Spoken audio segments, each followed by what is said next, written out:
Hey family, happy Thursday. Welcome to Sergeant Dorsey Speaks live at 5 p.m. on Pacific Coast, 8 p.m. on the East Coast. Come on in. Come on in. Come on in. I need you to be sure to share this on your timeline with your friends. Tell a friend. Come on over and join you. And I am going to be as the kids would say, spilling tea today, right? I'm going to be sharing with all of you exactly why NYPD Commissioner James O'neill fired Officer Pantaleo. And it had absolutely nothing to do with, hey, Barry, thanks. Had nothing to do with, all that stuff that they're saying in the news. Trust me when I tell you. So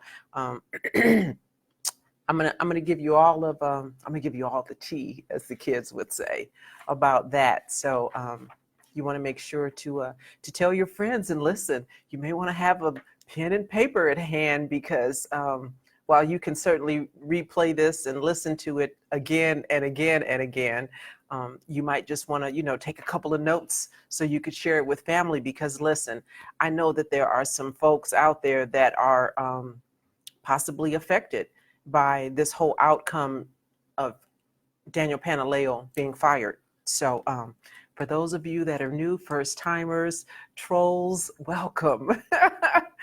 You guys have continued to not disappoint. My video that has got everybody's hair on fire is now over like 10,000 views on YouTube. I tell you, I've got, a couple of extra set of hands that are helping me with these trolls because they are determined and they are dedicated. I appreciate you. I'm retired Los Angeles Police Department Sergeant, 20 years. Some of you are like, could she really be a police officer? I know you guys have a lot of free time on your hands, so go ahead and do that extra legwork and Google me, research me. And if you have other questions that you just can't seem to get answers to, visit www.sergeantsgtCherylDorsey.com and purchase my book, Black and Blue, The Creation of a Social Advocate. I talk about my 20-year career. So yes, you'll see that I really was a police officer, spent all 20 years in patrol, proud to say. And I talk a lot about what went on during that 20-year career. I name names in some instances. You guys understand that's how I get down. And in other instances, I use pseudonyms and monikers that I like to attach to people. If you don't know by the moniker, you'll certainly know by the incident who I'm talking about and what occurred during my 20 years on the LAPD. So let's get to it. I'm going to spend the majority of this time talking about everything NYPD. That means everything New York, the mayor, the police commissioner, and Officer Pantaleo, as well as the mouth. You guys already know who I'm talking about, right? The president of the Benevolent Police Officers Association. So here's what I want you to do today. Feel free to chime in and type a question to me about what it is I'm going to be sharing with you and what it is you might want to know about this whole situation. And I will try to be vigilant in looking. Hey, Jimmy, thank you. I will try to be vigilant in looking at the comment section so that I can respond to you real time. If for some reason I miss something, then I'll come back and after the show, and I will I'll let you know the answer to whatever it is that you're asking. Okay. Also wanted to remind everybody, in case you didn't know, I do have a podcast, Sergeant Dorsey Speaks. You can subscribe to it on the podcast platform of your choice. I'm on iHeart, iTunes, Google Podcasts, Spotify, Spreaker, Stitcher, TuneIn, you name it, I'm there. Just Google Sergeant Dorsey Speaks Podcast. And on every Tuesday, new content drops. Hey, Jesse, I had in my podcast for this week, I included an interview that I did on KPCC Air Talk with host Larry Mantle. And I also have in the description on my podcast a link to that KPCC Air Talk interview in its entirety if you want to hear it, but it was really interesting. I'm gonna just touch on it real quick because this was really interesting to me in that there are police departments, allegedly, according to at least one police department up in Plumas County, California, Sheriff's Department, Plumas County Sheriffs are no longer responding to calls, attempt suicide calls, or someone who's feigning suicide, right? In Plumas County, they said, hey, if you call us, you're on your own. And that just blows my mind because, listen, welfare checks are what we call them here on the LAPD. And we did welfare checks all the time. Family member out of town, hasn't heard from an uncle, grandma, sister, call the police. Hey, could you go by and check on grandma? Make sure everything is good. Or in the case of Plumas County, family member said, we have a relative who's not in a good headspace and is talking kind of crazy. And we'd like you guys to go by. And the Plumas County Sheriff was like, anybody in the room with him? No, he's there alone with a gun, just him and his little buddy, the gun. Yeah, we're not gonna come. We're not coming. And this sheriff tried to really explain how that made sense. And so I had something to say about it. And it didn't quite go like Plumas County Sheriff thought it was going to go, clearly. So listen to my podcast and check that out. And also, I did a pretty amazing interview, I think, on another NPR station, Here and Now. I shared that with my YouTube. Take that back. I shared that with my Facebook family on my Facebook pages. And I am attempting to get my podcast producer to switch that audio to a video so that I can share it with my subbies. So subbies, even though I do this stuff from here, I'm always thinking about you guys too. So let's get to it. All right, first question. Why did it take 5 years to get this cop fired? So Robert, here's the deal. It took 5 years because it wasn't until about year 4 that the Civilian Review Board, CRB, got involved, right? Pantaleo's been sitting on the desk for 5 years, according to reports that I read. And he's been sitting on the desk for 5 years because they took his gun and he can't go out in the field and collecting his salary. So at about year 4, I guess, the Civilian Review Board decided, what the heck, why are we here if not to look into these cases? And so the Civilian Review Board got involved and they took a look at the investigation. Now, Internal Affairs could have done this. That's what Internal Affairs does. They investigate police misconduct, wrongdoing. And so why NYPD Commissioner James O'neill didn't have his IA investigators take a look at this? Well, one of the reasons allegedly is because DOJ asked them not to until they did their thing. Now, I don't know if that's true or not. That's what they said. And which DOJ asked them not to? Because get this started under President Obama, right? So clearly Loretta Lynch was the Attorney General. She could have done something. I don't know if she would have had enough time left during her tenure to actually investigate civil rights violations while she was AG, but nothing happened, right? And then little Tink Tink came into office in 2017, and Granny Sessions made it perfectly clear that he had no interest or an appetite for investigating anything that had to do with Black Lives Matter or Eric Garner or anything else that was kind of still sitting on the books. So if they understood that, DOJ, the AG, why would Commissioner O'Neill agree to wait on them when they had already telegraphed, you're not going to investigate that? So what they did was, they waited and let the statute toll, right? Because they had 5 years to investigate it. And, like at 11 o'clock on the anniversary of 5 years, Barr came out and said, yeah, I'm not messing with that. I'm not looking into that. So it didn't take 5 years. They just waited 5 years. And so back to my point about this civilian review board, because listen, the commissioner, he runs his ship, right? And he can keep everything in-house all quiet. And he successfully did that for 4 years. Civilian Review Board says, hey, wait a minute, we have a job to do, so we're going to take a look at this. And so they started taking a look at it, and guess what? They found out that what we saw was true. Daniel Pantaleo actually did use a prohibited chokehold, and he choked Eric Garner to death, right?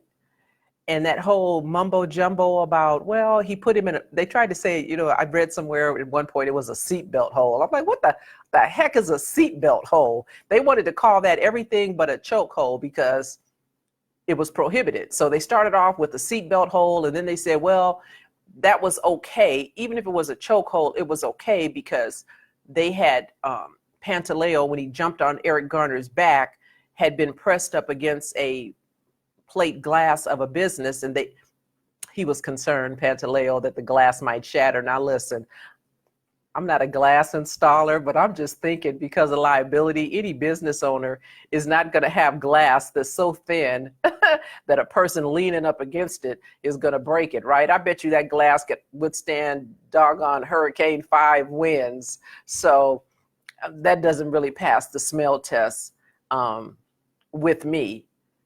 But nonetheless, that was what they said. And listen, it's very difficult to argue what's in an officer's mind. If Pantaleo said that's what he thought I was going to fall through the glass, how can you prove he didn't think that, right?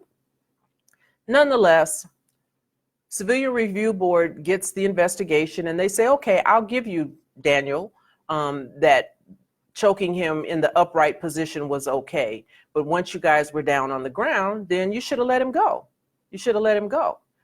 And there was a lot of back and forth about, him being able to say, him being Eric Garner, I can't breathe, I can't breathe, I can't breathe 11 times. I've had some folks reach out to me and say, I'm EMS, and, if he's talking, then he can breathe. So to that, I say, maybe those were just the words that he knew to use. I can't breathe. When it wasn't that he necessarily could not breathe, maybe it was just that he was having a hard time breathing. And if you're struggling to breathe, you're not going to say, I'm having a hard time breathing, right? If you're choking on a piece of meat in a restaurant, nice big old ribeye steak, right? You're not going to say, I'm choking. You're going to either give the sign, or you may not say the right words. That doesn't mean that you're not in distress and you're not concerned. And clearly, Eric Garner was concerned, because he kept saying it over and over. I'm having a hard time breathing. I can't breathe. I can't breathe. And so the Civilian Review Board said, okay, so when you guys were on the ground, then you should have let go of that seatbelt hole, if that's what you want to call it. Choke hold is what we're calling it. You should have let go. And so that was problematic. But that is not why he was fired. Now, I heard Mayor de Blasio on the news a couple of days ago, patting himself on the back for a job well done, because he settled with the Garner family fairly early after this incident occurred. And he said he did it because he was just so concerned about the family, and he didn't want to put them through, much more grief, right? De Blasio settled with the family because he knew Pantaleo messed up. And he was just trying to cut them a check, and a nice check too. I've seen different numbers, 5 million, 6.4 million, whatever it was, 5 million, 6 million, that's all good, right? And he wanted to cut that check and get that family out of his hair. So hopefully maybe they might just go away, right? They'll be happy with $5 or $6 million. That's why he cut that check, because listen, no mayor is happy ever about cracking open his wallet. And so he didn't do that out of some great concern for the family. He did that because he was trying to make this thing go away. But he couldn't make it go away because the Civilian Review Board was all up in that piece. And so while the commissioner may have been able to tell Internal Affairs, that was a wink, what to do and what not to do, I would argue that the commissioner didn't have that kind of control over the Civilian Review Board. So now they have it, and they're looking at everything, and they're not liking what they see. And I believe the chairman, a female by the name of Maldonado, I've heard her referred to as a commissioner. Commissioner Maldonado was not happy with what she was reading. Thus, the recommendation that he needs to be terminated, but not because he choked him, not because he choked Eric Garner, not because he used a prohibited chokehold. And I'm going to share with you a link. And subbies, I'm going to do the same thing with you when I come over there. And on this link, you will find the transcript for the commissioner. So you can take a look at the transcript for yourself. I always say, don't ever just take my word for stuff. Do your own due diligence and know what you're talking about. You'll be able to read the transcript and see his words, the commissioner's words, and see exactly what he had to say. And when you read what he has to say, again, for my naysayers, listen, if you're ever somewhere, if you're on an elevator somewhere with Commissioner James O'Neill, ask him what he meant when he said that Daniel Pantaleo is ineffective. And that's why he is agreeing with the recommendation, because listen, the commissioner didn't have to do anything with regards to that recommendation. It's just that, it's just, hey, I think this is what you should do. And he could have said, thank you, but I think I'm going to do this over here, right? Like our police chief, Charlie Beck, did when our independent civilian review board, the police commission, found that Ezell Ford's police shooting was out of policy. And they said that to Charlie Beck, and Charlie Beck said, thank you. And those officers are still on the job. So it's not like James O'Neill had to follow this recommendation. But my belief is that he couldn't keep this civilian review board quiet. He couldn't just shove it under the rug now, because these are civilians, and I don't know what their jobs are, their day jobs are when they're not on this civilian review board, how they are predisposed. That's a whole lot of people, however many it is, 5, 6, I don't know, 3, 4, whatever. That's a lot of people to bring into a conspiracy, if you will, and I'm not a conspiracy theorist, but that's a lot of people to keep quiet. And so since he had no control over the civilians and they were recommending termination, and when they said why they were recommending termination, James O'Neill was like, I guess I'm going to have to go with this. One of the things that he said in his statement was that if he had an opportunity, first of all, James O'Neill said, you know, if I was Pantaleo, I may have done the same thing, because understand, every police chief, every police commissioner, every sheriff was once a ground pounder. They were once in that uniform, seeing the man, seeing the woman. So they understand how police officers get down. They know that sometimes officers are a little overzealous and a little aggressive, and that sometimes police officers lie and manufacture probable cause or reasonable suspicion, right? Because they might have done it themselves. So James O'Neill said, you know what? I might have done the same thing, because he probably has, right? You probably put somebody in a seatbelt hole a time or two in his 35 years as a police officer on the NYPD. But that's not why he fired Pantaleo. When James O'Neill said he was ineffective, Pantaleo was ineffective. Code talk, I'm going to decipher it. What he was saying to you is he can no longer be a police officer because he lied. He's ineffective, not because he choked Eric Garner, not because he was aggressive and used unnecessary force, not because they didn't render aid, not because they, and Pantaleo wasn't the only one on scene, right? There were 6 or 7 other officers there, not because they didn't assist him. That didn't make him ineffective. It didn't make the others ineffective. They're still on the job. The reason Daniel Pantaleo is ineffective is because he lied.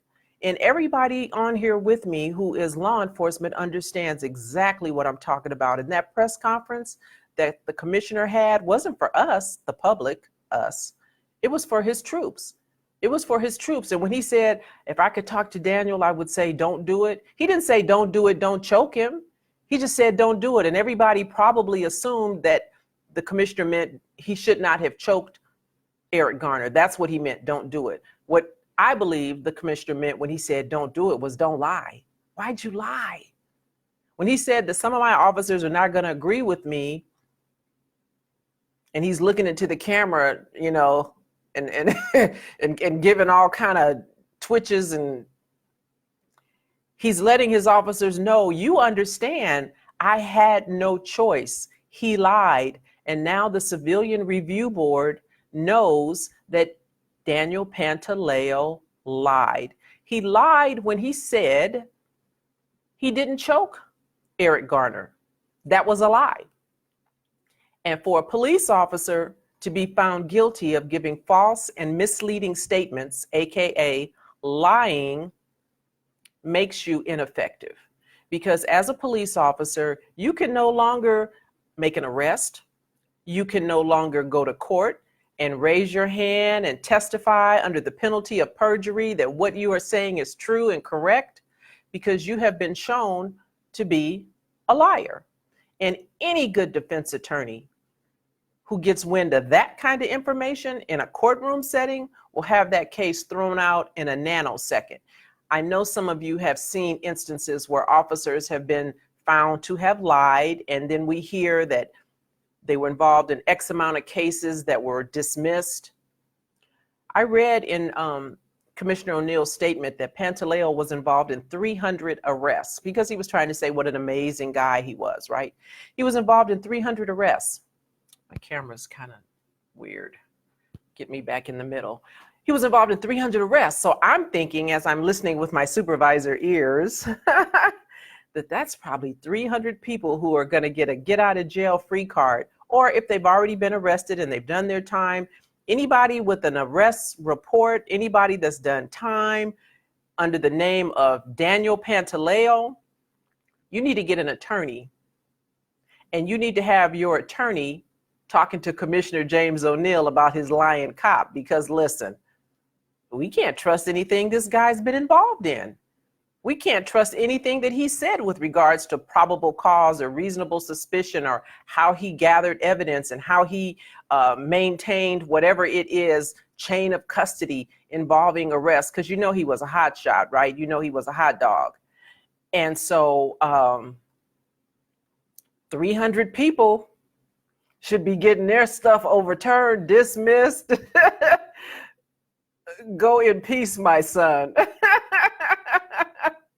Yeah, that's why Daniel Pantaleo got fired. And listen, I know a lot of people are all worked up because, you know, the belief is that he may go get another job at another department, like Betty Shelby did when she shot Terrence Crutcher, although she wasn't convicted.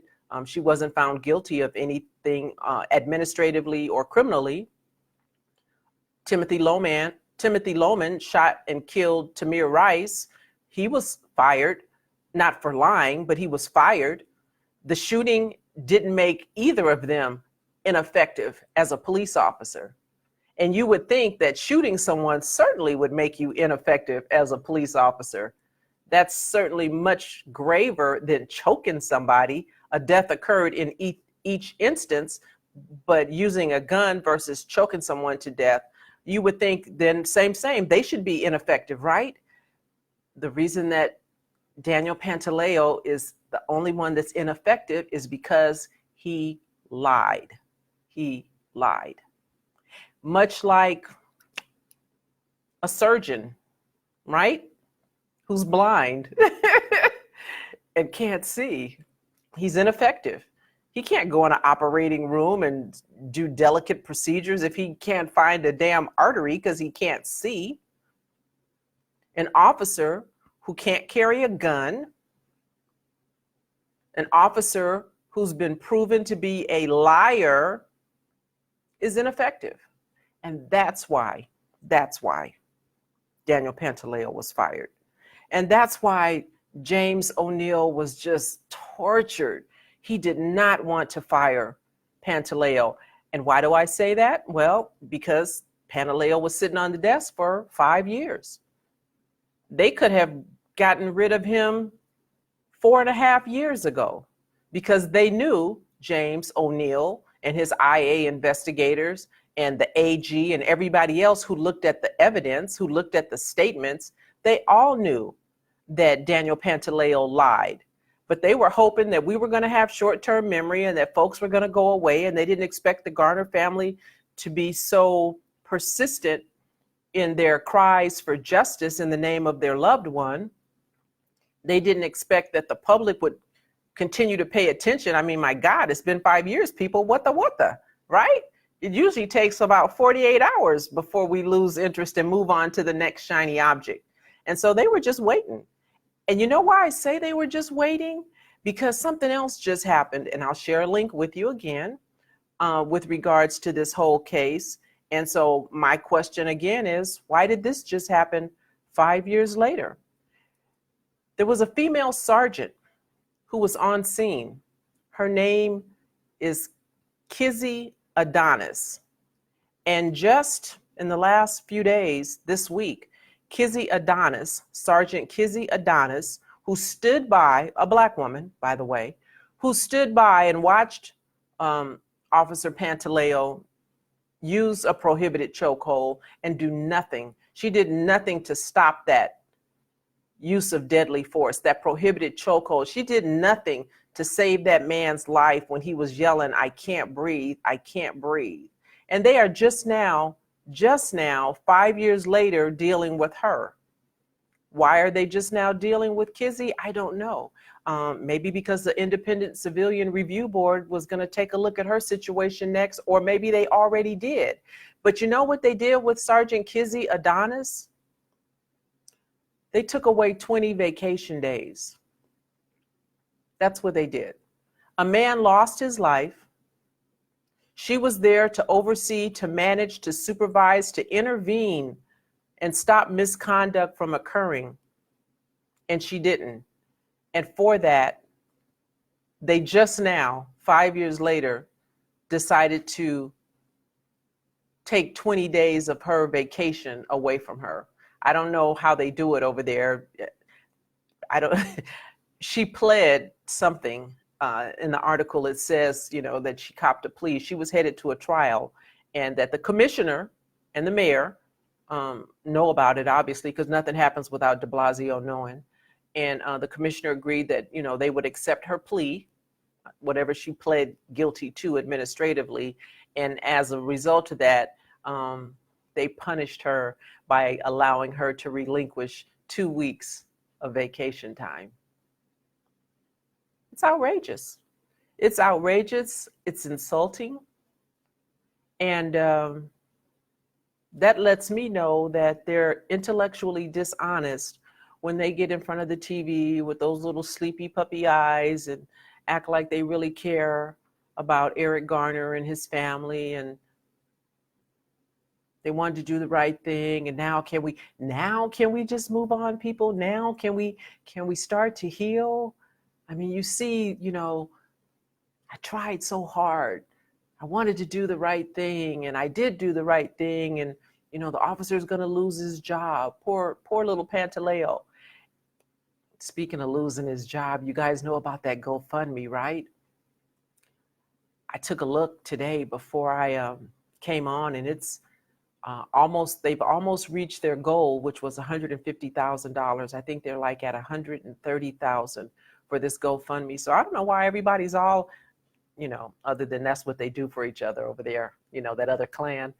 I don't know why everybody's all in an uproar. This dude has been sitting on the bench, on a desk, for 5 years, allegedly pulling down $93,000 a year. That's a lot of money to be sitting on a desk. Now, I don't know if he was working overtime. I don't know what the heck was going on, but shoot, he had to know that, this too could end, right? There's an end to everything, right? He should have known that something was coming and been stacking at least maybe like half of the 93,000. But folks are collecting money on his behalf, and now he's, they're almost at their goal of $150,000. So good for Daniel. I'm not mad at him. You know, if people are stupid enough and they want to give him their hard-earned money, you know, who am I to say what another person should do with their money? But that's what's going on. And while all of that is going on, the mouth, he is on a tear. He is on a tear. And he too is speaking in code to the officers, talking about the president of the Benevolent Police Officers Association, Pat Lynch. And what he did is he sent out his minion to different precincts with little cards or flyers to give to the officers, you know, almost like, you know, what a civilian might carry, you know, where you want to say, you know, I know my rights. Am I under arrest? Am I free to go? Well, the officers now have some kind of a card or something that they've been given. And this card tells them, you know, what it is that they should do going forward if they have anyone who's uncooperative before they get involved in a use of force. Pat Lynch from the Benevolent Police Officers Association is telling his officers, if it looks like it's going to get to a use of force or some kind of a medical response, an incident that will require a medical response, don't get involved, don't do nothing. Now, LAPD family, you know what that sounds like back in the day, right? Remember when, you know, there was a term blue flu, right? When the police on LAPD anyway were not happy about the contract that we were getting or something or not getting. And they would say, you know, call in sick, blue flu, right? Slow down, don't respond so quickly to radio calls, you know, because patrol officers, you know, we make stuff happen. That's why I'm, you know, I'm very proud to say I was a ground pounder, because I believe that patrol officers are the backbone of every police department. Don't nothing happen without us, right? Detectives don't get to detect if we don't get there as a first responder and start setting up crime scenes and gathering up witnesses and evidence. And yeah, there's nothing for them to detect if we don't create a situation, right? If we don't get to a radio call in a timely manner, it affects, you know, the captain's ratings, and it affects, you know, everything that goes on in terms of stats and all of that. So, you know, officers can slow down, they can not respond, they can do a whole lot of stuff that can really cause some havoc in the community, right? So Pat Lynch is saying, okay, officers, if it looks like it's going to be a use of force, he says, for every job involving a possible arrest situation, listen how stupid that sounds.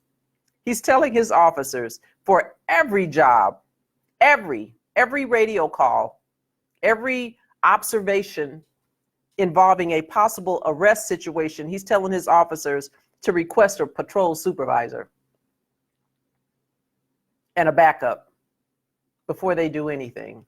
You know that's nonsensical. First of all, there aren't enough supervisors, even on the NYPD, where their department is much larger than ours, but I would venture to guess that there aren't enough patrol supervisors to match the 40,000 officers that are on the NYPD, that you would call one for every arrest.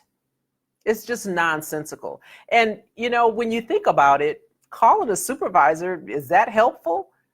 Sergeant Kizzy Adonis was there when Eric Garner was choked to death. So how is it then that calling a supervisor somehow is going to make things better? It's just nonsensical. It's just him being irresponsible, over the top, and just saying stupid stuff. Anyway, Pat Lynch sent out his minion, sent them all over to tell officers, you know, this is what you need to do. And then I guess the other thing that they just did is they did a vote of no confidence for the police commissioner, because Pat Lynch is outraged that they would fire an officer who lied. What would the mouth want him to do? He had no choice. He told you if he could have done something different, the commissioner, he would have. It pained him to fire Pantaleo. He left Pantaleo on the desk for 5 years. He had no intention on firing him until, I believe, the Independent Civilian Review Board found out that he lied. And he wasn't going to be able to keep that quiet. So that's what's up. Now, you know, Mayor de Blasio is going to be trying to, you know, puff his chest out and get some brownie points some kind of way, because you know he's running for president. He doesn't have a snowball's chance in hell, I don't believe, of being the nominee. But the fact that he's trying to use this as he's pro, transparency, pro accountability, I'm trying to, make things better, is not true. If I can say it like that, it's not true. And so, he just lets you know who he is. I don't give a damn if he is married to a black woman, and he does have a black son. Accountability, police reform, real justice for the Garner family, they don't have an appetite for that. And it's offensive to me that they would try to use code talk and doublespeak to try to make the public think that somehow they care, because I don't believe that they do. So that was kind of the main thing that I wanted to share with everyone who is bothered, and I know a lot of people are, about Daniel Pantaleo losing his job. He doesn't get a pension. I think he was on the job for 13 years, so he will get his contribution, whatever he paid into the pension, he will get that back. It's his money. I don't believe he'll be able to get hired with another police department for the reason that I'm just saying. And, this will be memorialized and out there forevermore. Any good defense attorney that sees the name Daniel Pantaleo, all you need to do is go into court with that document from the Independent Civilian Review Board that said he's a liar, and that will keep him from getting hired anywhere else or putting anyone else in the system, because he has no credibility. And if he's ineffective as a police officer on the NYPD, he is ineffective as a police officer on any of the other 17,000 police departments across the nation. So I'm fairly confident he won't do a Betty Shelby. I'm not 100%, because you can never say, never, right? But I'm fairly confident he won't be able to get another job. Debbie, it's not so much that the review board has power, it's that they had the knowledge. They had the knowledge. They really don't have any power. There's no teeth behind a civilian review board. They make a recommendation. And a police chief, a commissioner, or a sheriff does not have to agree with the recommendation. Commissioner James O'Neill was forced to fire Pantaleo based on that recommendation because Pantaleo lied. That is why. That is the only reason that he was fired, is because he lied and because he was ineffective. He was deemed ineffective once they knew, right? Because everybody, all of his executives on the NYPD knew that he lied. Everybody up and down the chain of command between the commissioner and whoever was his immediate supervisor all knew that Daniel Pantaleo lied. Everybody knew that. He's been ineffective for 5 years. It only became an issue when the civilians found out that he was ineffective. And so that's that. So anyway, I hope that will, bring you a little bit of comfort. I don't want to dance on anybody's grave. Anybody in this case being Daniel Pantaleo. He lost his job. This is it. This is it. Like Michael Jackson. This is it. Nothing else left to be done. Staten Island grand jury declined to indict. I'm not 100% sure. So I don't think you can grand jury shop. I don't think you can take those charges to a different grand jury. Typically, I think a grand jury is convened and they usually serve for like a year or so or whatever. I don't know how long they serve. And they just listen to cases over and over and over during their tenure. Now, there could very well be a new grand jury that's seated right now, but I don't think you can take those same charges. And I don't think a prosecutor would, not in Staten Island. I don't think a prosecutor would. So there's nothing that's going to happen criminally.